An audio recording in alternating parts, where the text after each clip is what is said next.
जी, नमस्कार। रू study acute में आपका स्वागत है। Madhya Pradesh food safety officer, ठीक है, एफएसओ एमसीक्यू यूनिट 2, ठीक है, जिसमें आज का हमारे कुछ महत्वपूर्ण एमसीक्यू रहने वाले हैं। पार्ट 1, जीवाणु की कोशिका भित्ति किससे बनी होती है? पॉलीसेकेराइड, लिपिड या प्रोटीन या उपरोक्त सभी?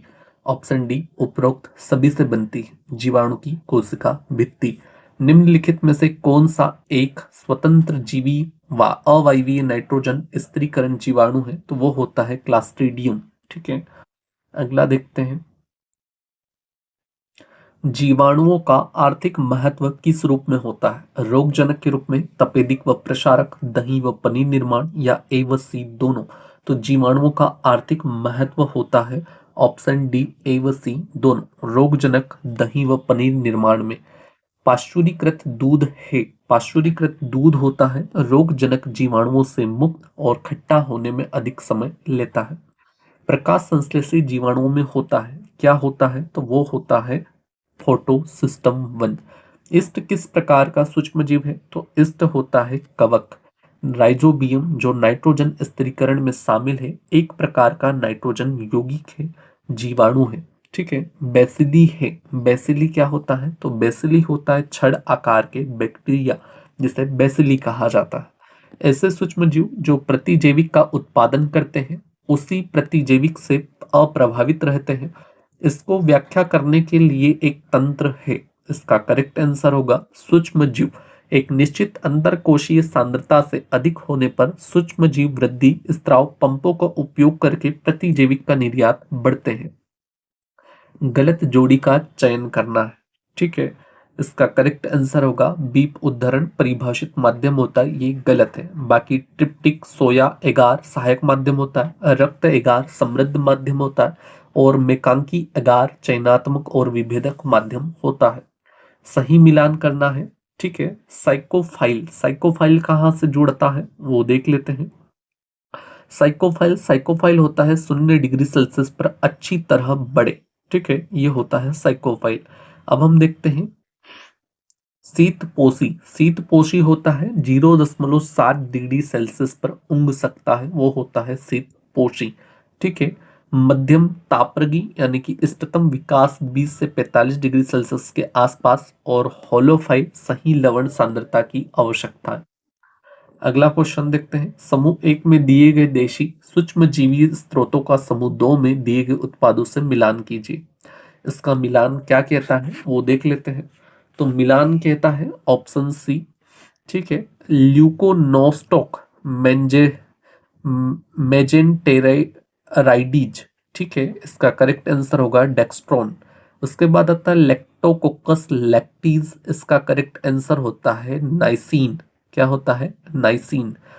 बेब्रियो बेंटीरियम बेवरीज, ठीक है, इसका करेक्ट आंसर होता है लाइसिन।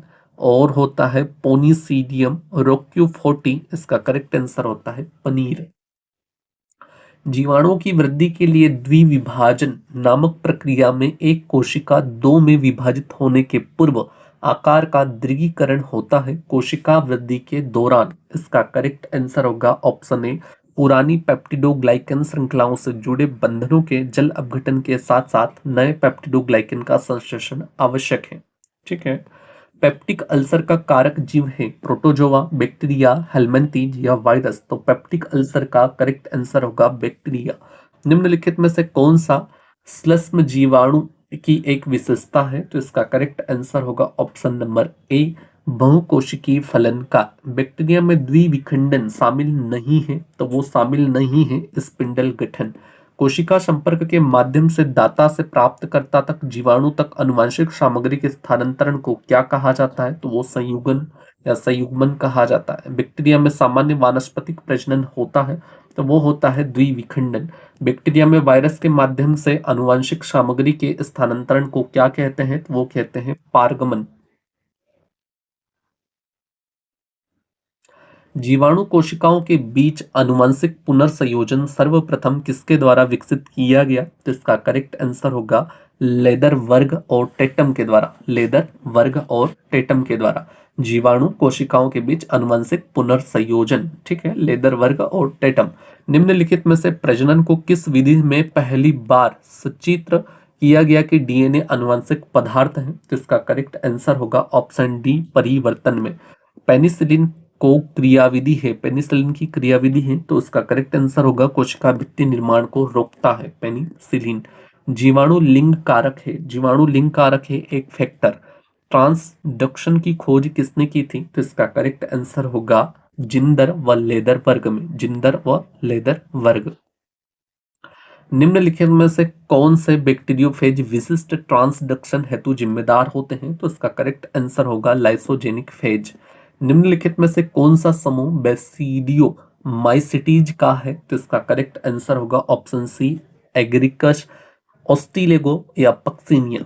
ठीक है, निम्नलिखित में से कौन सा पौधे का रोग पक्सिनिया के कारण होता है? तो पक्सिनिया के कारण होने वाला रोग उपरोक्त में से एक से अधिक, यानी कि गेहूं में किट्टू रोग, अलसी में किट्ट रोग, अरहर का गलानी रोग, उपरोक्त में से एक से अधिक रोग होते हैं पक्सिनिया के कारण। निम्नलिखित में से कौन सरसों पर परजीवी कवक के रूप में पाया जाता है? तो इसका करेक्ट आंसर होगा एल्बुगो।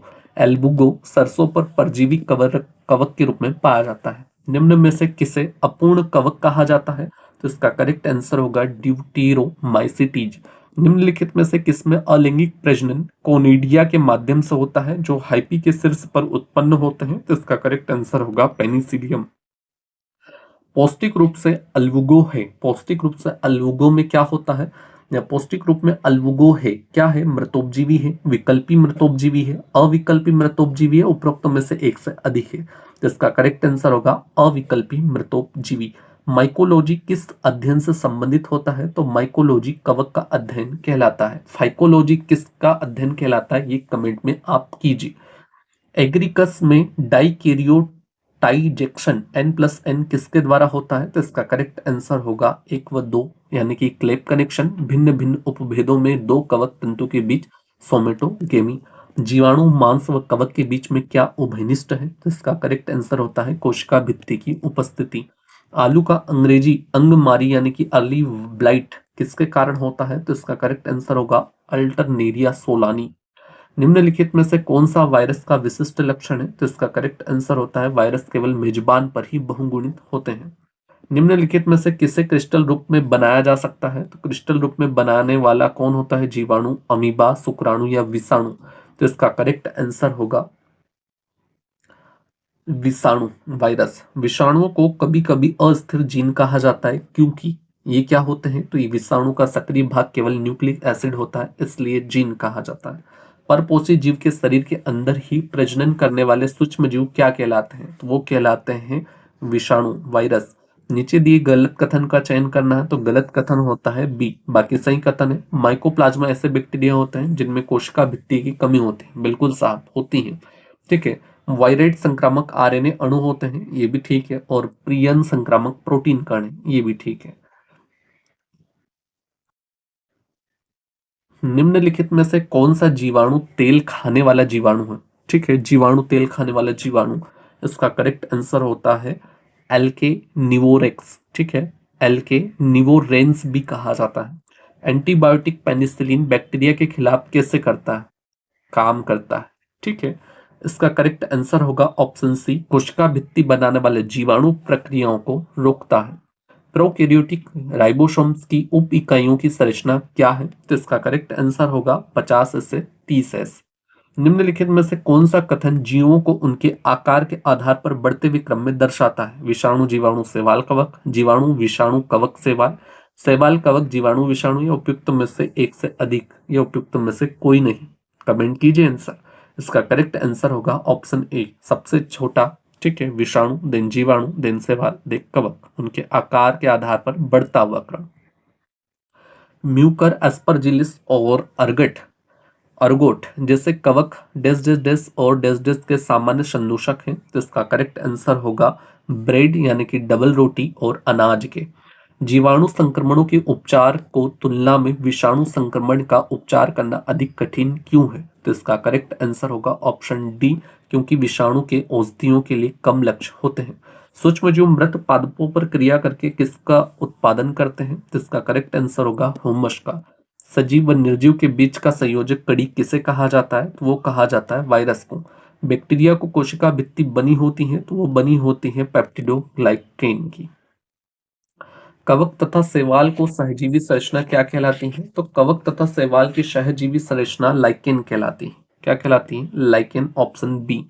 ठीक है, मोस्ट आईएम पर रीट एग्जाम 2022 में भी पूछा गया क्वेश्चन है। कवक तथा शैवाल का सहजीवी संबंध लाइकेन कहलाता है। जो वायरस जीवाणु को संक्रमित करते हैं उन्हें कहा जाता है, क्या कहा जाता है? तो वो कहा जाता है वायरल जीवाणु। ठीक है, पेनिसिलिन नामक एंटीबायोटिक प्राप्त की गई, किससे प्राप्त की गई? तो वो की गई कवक से। ठीक है, वे बैक्टीरिया जो मृदा को उपजाऊ बनाने में सहायक होते हैं क्या कहलाते हैं? नाइट्रोबैक्टर, नाइट्रोसोमोनास, नाइट्रोकोकस से उपरोक्त सभी। तो इसका करेक्ट आंसर होगा उपरोक्त सभी। नाइट्रोबैक्टर भी मृदा को उपजाऊ बनाते हैं, सोमोनास भी और कोकस भी। दूध का दही में परिवर्तन किस जीवाणु के कारण होता है? लैक्टोबैसिलस के कारण होता है। जी हाँ साहब, इसका करेक्ट आंसर होगा लैक्टोबैसिलस। विषाणु का आनुवंशिक पदार्थ क्या होता है? तो विषाणु का आनुवंशिक पदार्थ आरएनए और डीएनए दोनों होता है। पाश्चुरीकरण का सिद्धांत दिया था, किसने दिया था? तो वो लुईस पाश्चर। नाम में स्पष्ट होगा, लुई पाश्चर पाश्चुरीकरण का सिद्धांत देने वाले थे। ठीक है, वायरस की खोज किस वैज्ञानिक ने की थी? डीजे इवोनवस्की ने, वाटसन ने, रॉबर्ट कोच ने या ल्यूवेन हॉक ने? इसका करेक्ट आंसर होगा डीजे इवोनवस्की। ठीक है, वायरस की खोज करता थे। ठीक है, उसके बाद हम देखते हैं निम्नलिखित में से कौन एक स्वतंत्र जीवी अवायवीय नाइट्रोजन स्थिरीकरण जीवाणु है? तो इसका करेक्ट आंसर होगा क्लास्ट्रीडियम। जीवाणुओं का आर्थिक महत्व किस रूप में होता है? तो इसका करेक्ट आंसर होता है दोनों उपयोगी व रोगजनक होने में। पाश्चुरीकृत दूध है, क्या दूध है? तो इसका करेक्ट आंसर होगा रोगजनक जीवाणु से मुक्त तथा खट्टा होने में अधिक समय। प्रकाश संश्लेषित जीवाणु में होता है, क्या होता है? तो उसमें होता है फोटोसिस्टम 1, 2, ए व बी दोनों या इनमें से कोई नहीं। तो इसका करेक्ट आंसर होगा ऑप्शन ए, फोटोसिस्टम 1 होता है। जीवाणुओं में केंद्रीकीय पदार्थ कौन सा होता है? तो जीवाणुओं में केंद्रीकीय पदार्थ होता है केवल न्यूक्लिक एसिड। ठीक है, जीवाणु में नहीं पाया जाता, क्या नहीं पाया जाता? तो अंतःप्रद्रवीय जालिका नहीं पाई जाती। डीएनए, कोशिका भित्ति, कोशिका द्रव्य सब पाया जाता है। प्लाज्मिड प्लाज्मिड क्या है? प्लाज्मिड क्या है? तो इसका करेक्ट आंसर होगा जीवाणु कोशिकाओं की अतिरिक्त गुणसुक अनुवंशिक पदार्थ। गन्ने के लालधारी रोग के लिए उत्तरदायी जीवाणु कौन सा होता है? तो गन्ने में लाल सड़न वाला रोग होता है स्यूडोमोनास रूबिली रूबिलिनियस के द्वारा। ठीक है, किण्वन किसका अवायवीय उत्पादन है? 66 का देखना है। तो इसका करेक्ट आंसर होगा ऑप्शन बी, शराब और लैक्टिक एसिड का। एक स्वतंत्र जीवी वायवीय नाइट्रोजन स्थिरीकरण जीवाणु है, तो इसका करेक्ट आंसर होगा ऑप्शन बी, वेजरीनिकिया। ठीक है, जीवाणुओं में क्रेब्स चक्र क्रिया, श्वसन क्रिया कहाँ होती है? तो इसका करेक्ट आंसर होगा ऑप्शन सी, प्लाज्मा झिल्ली में। कौन सा जीवाणु नाइट्रेट को नाइट्रोजन में परिवर्तित करता है? तो इसका करेक्ट आंसर होगा विनाइट्रीकारक जीवाणु। अनुवांशिक रूप से संशोधित जीवाणु का किसके व्यावसायिक उत्पादन में सफलतापूर्वक उत्पादन किया जाता है? तो इसका करेक्ट आंसर होगा ऑप्शन ए, मानव इंसुलिन। कुछ बैक्टीरिया आसानी से मारे नहीं जा सकते, क्योंकि? तो इसका करेक्ट आंसर होगा ऑप्शन डी, अतः जीव बीजाणु के निर्माण के कारण के लिए। दूध को दही में परिवर्तित करता है, कौन करता है? जोंथोमोनास साइट्री करता है, बेसिलस मेथाथीरियम करता है, एसिडोबैक्टर एसिटाई करता है, स्ट्रेप्टोकोकस लैक्टिस करता है। दूध को दही में जमाने वाला होता है स्ट्रेप्टोकोकस लैक्टिस। ई कोलाई है, ई कोलाई क्या होता है? तो मनुष्य और मवेशी की आंत में उपस्थित एक जीवाणु होता है, जीवाणु। ठीक है, क्लास्ट्रीडियम कर सकते हैं, क्या कर सकते हैं? तो वो कर सकते हैं टिटेनस, वायुमंडलीय नाइट्रोजन का अवायवीय स्थिरीकरण और ब्यूटाइल अल्कोहल का किण्वन। अगर आपको सारे एमसीक्यू अच्छे लग रहे हो, आपकी एग्जाम के लिए दमदार हो, तो चैनल को सब्सक्राइब कीजिए, वीडियो को लाइक कीजिए, ताकि हमारा मोटिवेशन भी बना रहे। अगला क्वेश्चन देखते हैं, निम्नलिखित में से किसे सूक्ष्मजीव नहीं माना जाता है? तो इसका करेक्ट आंसर होगा पौधे। निम्नलिखित में से कौन से सूक्ष्मजीव प्रोकैरियोटिक है? तो इसका करेक्ट आंसर होता है बैक्टीरिया। बैक्टीरिया क्या होते हैं? प्रोकैरियोटिक होते हैं। अगला क्वेश्चन देखते हैं, किस प्रकार के सूक्ष्मजीव में कोशिकीय संरचना का अभाव होता है? बैक्टीरिया, वायरस, कवक या प्रोटोजोआ? तो इसका करेक्ट आंसर होगा वायरस में, जिसमें कोशिकीय संरचना का अभाव होता है। वे सूक्ष्मजीव निम्नलिखित में से किस वातावरण में पाए जा सकते हैं? तो इसका करेक्ट आंसर होगा मिट्टी, पानी, वायु सभी जगह सूक्ष्मजीव पाए जा सकते हैं। निम्नलिखित में से कौन सा सूक्ष्मजीव प्रकाश संश्लेषण कर सकता है? कवक, बैक्टीरिया, शैवाल या प्रोटोजोआ? तो इसका करेक्ट आंसर होगा ऑप्शन सी शैवाल, जो कि प्रकाश संश्लेषण कर सकते हैं। उन सूक्ष्म जीवों के लिए क्या शब्द है जो चरम वातावरण में रह सकते हैं? तो इसका करेक्ट आंसर होगा एक्सट्रीमोफाइल्स। ठीक है, चरम वातावरण में रह सकते हैं। मिट्टी में नाइट्रोजन स्थिरीकरण के लिए कौन सा सूक्ष्मजीव जिम्मेदार है? साइनोबैक्टीरिया, वायरस, कवक या शैवाल? तो इसका करेक्ट आंसर होगा साइनोबैक्टीरिया। नाइट्रोजन स्थिरीकरण के लिए महत्वपूर्ण बैक्टीरिया माना जाता है। निम्नलिखित में से कौन सा सूक्ष्मजीव ऑक्सीजन के बिना जीवित रह सकता है? एरोबिक बैक्टीरिया, एनारोबिक बैक्टीरिया, शैवाल या प्रोटोजोआ? तो इसका करेक्ट आंसर होगा एनारोबिक बैक्टीरिया। एनारोबिक बैक्टीरिया ऐसे बैक्टीरिया होते हैं जो ऑक्सीजन के बिना भी जीवित रह सकते हैं। ठीक है, क्वेश्चन पूछा जा सकता है। अगला क्वेश्चन, नाइट्रोजन चक्र में सूक्ष्म जीवों की क्या भूमिका होती है? तो इसका करेक्ट आंसर होगा नाइट्रोजन स्थिरीकरण, अपघटन और विनाइट्रिफिकेशन उपरोक्त तो सभी। मलेरिया उत्पन्न करने के लिए कौन सा सूक्ष्म जीव जिम्मेदार है? तो इसका करेक्ट आंसर होगा ऑप्शन सी प्रोटोजोआ। बेकिंग व ब्रूइंग उद्योगों में आमतौर पर किस सूक्ष्म जीव का उपयोग किया जाता है? तो इसका करेक्ट आंसर होगा सैकरोमाइसिस सेरेविशिया। ठीक है, कौन सी संरचना बैक्टीरिया की गति करने में मदद करती है? तो इसका करेक्ट आंसर होता है बी, यानी कि फ्लैगेला। कौन सा सूक्ष्मजीव बीजाणुओं का उपयोग करके प्रजनन करता है? तो इसका करेक्ट आंसर होता है कवक। कवक बीजाणुओं का प्रजनन करके या बीजाणुओं का उपयोग करके प्रजनन करता है। निम्नलिखित में से कौन सी बीमारी वायरस के कारण होती है? तो इसका करेक्ट आंसर होता है कोविड-19। कौन सा वायरस है वो कमेंट करना है। ठीक है, सूक्ष्म जीवों के किस समूह में फफूंद व यीस्ट शामिल है? तो इसका करेक्ट आंसर होगा कवक। पारिस्थितिक तंत्र में अपघटक सूक्ष्म जीवों का प्राथमिक कार्य क्या है? तो इसका करेक्ट आंसर होता है कार्बनिक पदार्थों को तोड़ना। न तो नाइट्रोजन को स्थिर करना, न ही बीमारियां पैदा करना, न ही ऑक्सीजन का उत्पादन करना। केवल और केवल एक कार्य होता है पारिस्थितिक तंत्र में अपघटक सूक्ष्म जीवों का प्राथमिक कार्य कार्बनिक पदार्थों को तोड़ना। किस प्रकार के सूक्ष्म जीवों को अकोशिकीय माना जाता है? बैक्टीरिया, प्रोटोजोआ, वायरस या कवक को? तो इसका करेक्ट आंसर होगा वायरस को। ठीक है, तपेदिक के लिए कौन सा सूक्ष्मजीव जिम्मेदार है? तपेदिक यानी कि टीबी। बताइए टीबी कौन से वायरस से होता है? तो इसका करेक्ट आंसर होगा माइकोबैक्टीरियम ट्यूबरकुलोसिस। बैक्टीरिया में प्रजनन का प्राथमिक तरीका क्या होता है? तो बैक्टीरिया में प्रजनन का प्राथमिक तरीका होता है बाइनरी विखंडन। द्विविभाजन में एक जीवाणु कोशिका से कितने संतति कोशिकाएं उत्पन्न होती हैं? तो इसका करेक्ट आंसर होता है 2। ठीक है, अगला क्वेश्चन देखते हैं। निम्नलिखित में से कौन बैक्टीरिया में क्षैतिज जीन की विधि नहीं है? परिवर्तन, पारगमन, संयुग्मन या बाइनरी विखंडन? तो इसका करेक्ट आंसर होगा 95 का ऑप्शन नंबर डी, बाइनरी विखंडन। ठीक है, क्षैतिज जीन की विधि नहीं मानी जाती। जीवाणु संयुग्मन में आनुवंशिक सामग्री किस संरचना के माध्यम से स्थानांतरित होती है? तो इसका करेक्ट आंसर होता है पीलो। किस प्रकार के क्षैतिज स्थानांतरण में पर्यावरण से मुक्त डीएनए का अवशोषण शामिल होता है? तो इसका करेक्ट आंसर होता है परिवर्तन। बैक्टीरियोफेज किस प्रक्रिया में बैक्टीरिया के डीएनए को एक कोशिका से दूसरी कोशिका में स्थानांतरित करते हैं? तो वो करते हैं पारगमन विधि के द्वारा। संयुग्मन के दौरान प्लाज्मिड डीएनए के आदान प्रदान के लिए कौन सा जीवाणु संरचना जिम्मेदार है? तो इसका करेक्ट आंसर होगा ऑप्शन बी, एक पिल्सर यानी कि सेंस पिलस। बैक्टीरिया में क्षैतिज जीन स्थानांतरण का मुख्य लाभ क्या है? बैक्टीरिया में क्षैतिज जीन स्थानांतरण का मुख्य लाभ क्या है? तो इसका करेक्ट आंसर होगा आनुवंशिक विविधता व अनुकूलन। ठीक है, निम्नलिखित में से कौन सा प्लाज्मिड का सबसे अच्छा वर्णन करता है? कौन ऐसा है जो प्लाज्मिड का सबसे अच्छा वर्णन करता है? अतिरिक्त गुणसूत्री डीएनए अणु, मुख्य जीवाणु गुणसूत्र, प्रोटीन संश्लेषण संरचना, आरएनए के टुकड़े? तो इसका करेक्ट आंसर होगा ऑप्शन ए, अतिरिक्त गुणसूत्री डीएनए अणु। एंटीबायोटिक प्रतिरोधक में क्षैतिज जीन का स्थानांतरण का क्या महत्व है? तो इसका करेक्ट आंसर होगा ऑप्शन बी, यह बैक्टीरिया को अन्य बैक्टीरिया से प्रतिरोधी जीन प्राप्त करने की अनुमति देता है। Option B. ठीक है, जीवाणु वृद्धि के किस चरण की विशेषता तीव्र कोशिका विभाजन है? तो इसका करेक्ट आंसर होगा ऑप्शन नंबर बी, लॉग घातीय चरण। जीवाणु संयुग्मन का प्राथमिक कार्य क्या है? तो जीवाणु संयुग्मन का प्राथमिक कार्य जीवाणु के बीच आनुवंशिक सामग्री स्थानांतरित करना है। किस प्रकार के क्षैतिज जीन स्थानांतरण में प्रत्यक्ष कोशिका संपर्क शामिल होता है? तो इसका करेक्ट आंसर होगा ऑप्शन सी, संयुग्मन। जीवाणु पारगमन में निम्न में से कौन डीएनए स्थानांतरण के लिए वेक्टर के रूप में कार्य करता है? तो इसका करेक्ट आंसर होगा ऑप्शन सी, बैक्टीरियोफेज। बैक्टीरियोफेज करता है। बैक्टीरिया में क्षैतिज जीन स्थानांतरण का निम्नलिखित में से कौन सा लाभ नहीं है? आनुवंशिक विविधता में वृद्धि करना, एंटीबायोटिक प्रतिरोध का प्रसार करना, तेज कोशिका विभाजन करना या पर्यावरणीय परिवर्तनों के प्रति अनुकूल। तो इसका करेक्ट आंसर होगा ऑप्शन सी, तेज कोशिका विभाजन करना लाभ नहीं है, बाकी ये सारे लाभ हैं।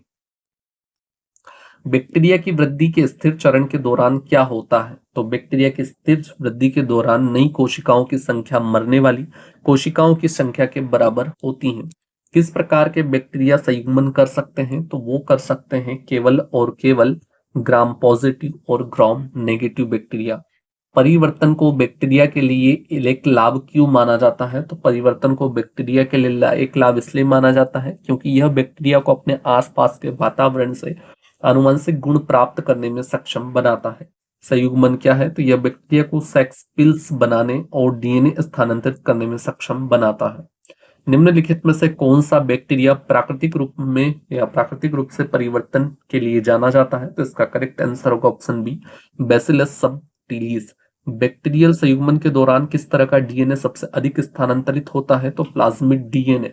द्विविभाजन के बारे में निम्नलिखित में से कौन सा कथन सत्य है? तो इसका करेक्ट आंसर होगा यह अलैंगिक प्रजनन का एक रूप है। बैक्टीरिया के तेजी से विकसित होने का प्राथमिक कारण क्या होता है? तो वो होता है क्षैतिज जीन स्थानांतरण के माध्यम से उत्परिवर्तन प्राप्त करने और जीन का आदान प्रदान करने की उनकी क्षमता। जब बैक्टीरिया में परिवर्तन होता है तो बैक्टीरिया के जीनोम में क्या परिवर्तन होता है? तो इसका करेक्ट आंसर होगा यह पर्यावरण से नए डीएनए को अपने जीनोम में शामिल कर लेता है।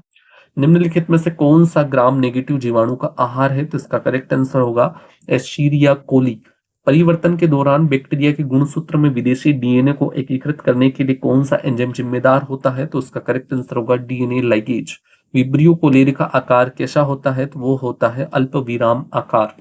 कौन सा जीवाणु संरचना से सतह से जुड़ने और संयुग्मन में मदद करती है? तो इसका करेक्ट आंसर होगा पीली। वायरस निम्नलिखित में से बने होते हैं। तो वायरस किससे बने होते हैं? तो डीएनए, आरएनए और प्रोटीन किट से। निम्नलिखित में से कौन सा रेट्रोवायरस है? रेट्रोवायरस कौन सा होता है? तो वो होता है एचआईवी। एचआईवी रेट्रोवायरस है। वायरस के प्रोटीन आवरण को क्या कहा जाता है? कैप्सिड, प्लाज्मिड, एनवेलप या न्यूक्लियोइड? तो इसका करेक्ट आंसर होगा कैप्सिड कहा जाता है। वायरस में लाइटिक चक्र के परिणाम स्वरूप, ठीक है, मेजबान कोशिका का तत्काल विनाश हो जाता है। कौन सा एंजाइम रेट्रोवायरस को आरएनए को डीएनए में बदलने की अनुमति देता है? तो वो देता है रिवर्स ट्रांसक्रिप्टेज। निम्नलिखित में से कौन सा परजीवी प्रोटोजोआ मलेरिया का कारण बनता है? तो वो बनता है प्लाज्मोडियम प्रोटोजोवी। ठीक है। एंटी अमीबा हिस्टोलिटिका के कारण होने वाली बीमारी कौन सी होती है? तो वो होती है अमीनियासिस। प्रोटोजोआ में संकुचनशील रिक्तिका का क्या कार्य होता है? तो वो होता है परासरण। प्रोटोजोआ निम्नलिखित को उपयोग कर चलते हैं। तो इसका करेक्ट आंसर होगा स्यूडोपोडिया, सिलिया या फ्लैजेला। कवक कोशिका भित्ति किससे बनी होती है? तो कवक कोशिका भित्ति काइटिन से बनी होती है। निम्नलिखित में से कौन सा कवक एंटीबायोटिक उत्पादन में उपयोग किया जाता है? तो उसका करेक्ट आंसर होगा पेनिसिलियम। एंटीबायोटिक में उपयोग होता है। खमीर अलैंगिक रूप से प्रजनन करते हैं। ठीक है, खमीर अलैंगिक रूप से प्रजनन करते हैं। द्विभाजन, विखंडन, नवोदित या बीजाणु निर्माण? तो इसका करेक्ट आंसर होगा नवोदित। कौन सा फंगल रोग फेफड़ों को प्रभावित करता है? तो इसका करेक्ट आंसर होगा एस्परगिलोसिस। माइकोराइजल कवक फायदेमंद होते हैं क्योंकि वे होते हैं पौधों की जड़ों में पोषक तत्वों के अवशोषण में मदद करते हैं। निम्नलिखित में से कौन एक कोशिकीय हरा शैवाल है? तो इसका करेक्ट आंसर होगा ऑप्शन ए, क्लेमाइडोमोनास। लाल शैवाल किस विभाग से संबंधित है? तो इसका करेक्ट आंसर होगा रोडोफाइटा। भूरे शैवाल में संग्रहित खाद्य पदार्थ क्या है? तो इसका करेक्ट आंसर होगा लेमिनारिन। ठीक है। डाइटम की कोशिका भित्ति बनी होती है, किसकी बनी होती है? तो वो बनी होती है सिलिका की। निम्नलिखित में से कौन सा शैवाल अगर के उत्पादन में उपयोग किया जाता है? तो इसका करेक्ट आंसर होगा जेलिडियम। बैक्टीरिया के एंडोस्पर्श का प्राथमिक कार्य क्या होता है? तो इसका करेक्ट आंसर होगा कठोर वातावरण से सुरक्षा। रासायनिक यौगिकों से ऊर्जा प्राप्त करने वाले बैक्टीरिया को क्या कहा जाता है? तो वो कहा जाता है केमो ऑटोट्रोप्स। निम्नलिखित या कौन सी जीवाणु संरचना गतिशीलता में मदद करती है? तो इसका करेक्ट आंसर होगा ऑप्शन सी, फ्लैगेला। निम्नलिखित में से कौन सा डीएनए वायरस है? तो इसका करेक्ट आंसर होगा बी, हेपेटाइटिस बी वायरस। निम्नलिखित में से कौन सा डीएनए वायरस है तो इसका करेक्ट आंसर होगा B hepatitis B virus. Question repeated, कोई बात नहीं, 2 बार पढ़ो लेकिन एग्जाम में होड़ कर आना, सही करके आना है। इन्फ्लुएंजा वायरस में हीमोग्लूटीन का क्या कार्य होता है? तो इसका करेक्ट आंसर होगा मेजबान कोशिकाओं से जुड़ाव। ठीक है, सीधी बात, नो बकवास, कंटेंट पर ध्यान दीजिए, ज्यादा से ज्यादा पढ़िए ताकि आपके दिमाग में ज्यादा से ज्यादा सवाल फिट हो सके। मच्छरों द्वारा कौन सी वायरल बीमारी फैलती है? ठीक है, इसका करेक्ट आंसर होगा डेंगू। कोरोना वायरस का अनुवांशिक पदार्थ है, कौन सा अनुवांशिक पदार्थ होता है? तो सिंगल स्टैंडर्ड आरएनए होता है। निम्नलिखित में से कौन बैक्टीरियोफेज है? इसका करेक्ट आंसर होगा ऑप्शन बी लेमिडाफेज। कालाजार हेतु कौन सा प्रोटोजोआ जिम्मेदार है? तो इसका करेक्ट आंसर होगा लॉस्मेनिया डोनोवानी। ठीक है, लिस्मीनिया डोनोवानी भी बोला जाता है कालाजार बीमारी हेतु। मलेरिया परजीवी जीवन चक्र में मध्यवर्ती मेजबान है, कौन होता है? तो वो होता है मानव।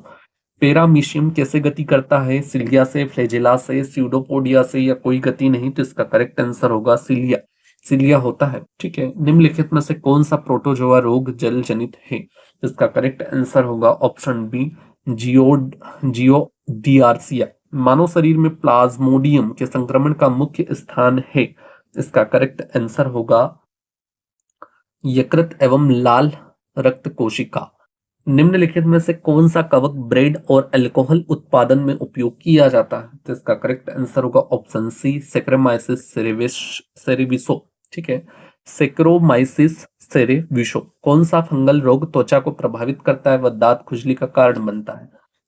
कौन सा होता है? एस्परगिलोसिस होता है, हिस्टोप्लाज्मोसिस होता है, डर्मेटोफाइटोसिस होता है, या केडिडियासिस होता है? तो इसका करेक्ट आंसर होगा ऑप्शन सी डर्मेटोफाइटोसिस। फंगल त्वचा को प्रभावित करता है, दांत खुजली करता है। निम्नलिखित में से कौन सा कवक एफ्लोटॉक्सिन एक हानिकारक माइकोटॉक्सिन उत्पन्न करता है? तो इसका करेक्ट आंसर होगा ऑप्शन बी एस्परगिलस फ्लेवेक्स। खाद्य उद्योग में साइट्रिक एसिड के उत्पादन के लिए किस कवक का उपयोग किया जाता है? तो इसका करेक्ट आंसर होगा एस्परगिलस नाइगर। कौन सा फंगल संक्रमण आमतौर पर प्रतिरक्षा विहीन व्यक्तियों, विशेष रूप से एड्स रोगियों से जुड़ा होता है? तो इसका करेक्ट आंसर होगा केडिडियासिस। जलीय पारिस्थितिक तंत्र में शैवाल की प्रमुख भूमिका क्या होती है? तो इसका करेक्ट आंसर होगा ऑप्शन बी प्राथमिक उत्पादक, ना ही अपघटक, ना ही द्वितीयक उत्पादक, ना ही शिकारी। लाल ज्वर के लिए कौन सा सेवल जिम्मेदार होता है? तो इसका करेक्ट आंसर होगा ऑप्शन डी यानी कि डाइनोफ्लैजलेट्स। जीवाणु संवर्धन माध्यम के लिए प्रयुक्त जिलेटिन्स पदार्थ निम्न में से प्राप्त होते हैं? तो इसका करेक्ट आंसर होगा लाल शैवाल से। शैवाल में प्राथमिक प्रकाश संश्लेषक वर्णक क्या है? तो इसका करेक्ट आंसर है क्लोरोफिल। कौन सा शैवाल आमतौर पर उच्च प्रोटीन सामग्री के कारण आहार अनुपूरक के रूप में उपयोग किया जाता है? तो इसका करेक्ट आंसर होगा स्पाइरुलिना। ठीक है, स्पाइरुलिना। ओके, चलिए मिलते हैं अगली वीडियो में, तब तक के लिए धन्यवाद। वीडियो को लाइक करें, चैनल को सब्सक्राइब करें, नोटिफिकेशन ताकि सबसे पहले आपको प्राप्त हो सके। जय हिंद, जय भारत।